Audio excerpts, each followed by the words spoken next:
Sir मला गेली कित्येक दिवसांपासून या बंगल्याच्या आवारात एक लहान मुलगी दिसते. ती मुलगी मला बऱ्याच ठिकाणी दिसते. मला मला कधी कधी पायऱ्यांमध्ये दिसते, मला बाहेर घेऊन जाते घराच्या. मी तिच्याशी खेळली आहे. प्रत्येक वेळेस मला लहान दिसते, छोटीशी गोड मुलगी आहे. ती इकडे तिकडे असते. मी काम करताना मला वरच्या रूम मध्ये दिसली होती, तेव्हा मी तिच्याशी खेळत होती. मला भद्रा मॅडमने नाही म्हटलं होतं तिथे जायला, आणि ती दिसते दिसते आणि गायब होते. सर मला नंतर दिसत नाही की ती कुठे गेली. मी तिचा पाठलाग करते, पण कळत नाही कुठे गेली ती. शक्ती,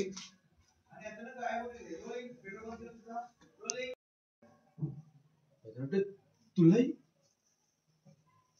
हो सरकार, मलाही ती लहान मुलगी दिसली. कसं शक्य आहे सगळं? हो ना, आम्हाला कधी कोणी दिसली नाही आणि तुम्हालाच कशी काय दिसली कोणती मुलगी? इन्स्पेक्टर, हे बघा, तुम्ही या सगळ्या गोष्टींवर विश्वास ठेवू नका. Okay sorry.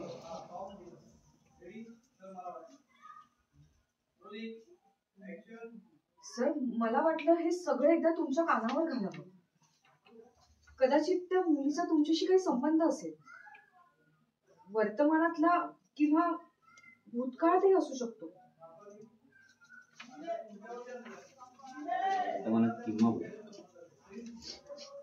त्यानंतर जे काही घडलं ते आपण पाहिलं.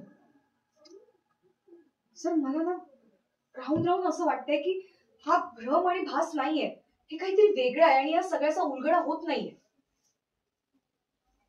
काय? कसला उलगडा आहे? कसला काय?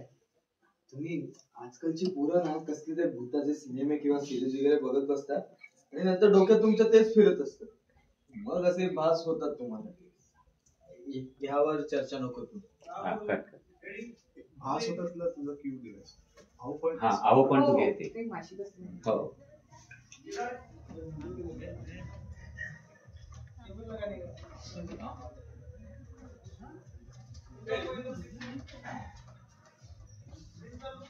हो सर प्लीज.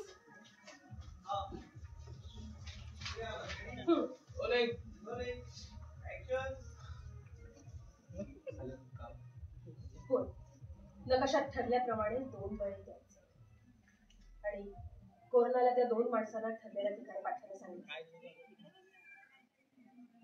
पण तो कोरोना काम नीट करेल ना? काहीतरी गडबड करून एकाचे 2 करून ठेवेल तो. नाही, अजिबात तो असतो नाही, अजिबात असं काही करणार नाहीये. तसा दम भरलाय त्याला, ज्या वेळेस कोणती गडबड करणार नाहीये.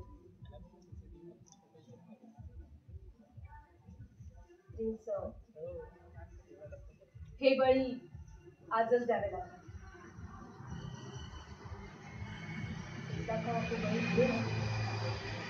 चिटकोबाची ताकद आहे.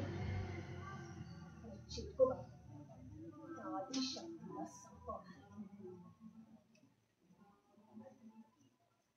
ते सगळं ठीक आहे ग, पण मला एक कळत नाही, उरलेल्या 2 लोकांचा बळी देण्यासाठी चिटकोबाने तेच ठिकाण का सुचवलं? चांगलं. अच्छा,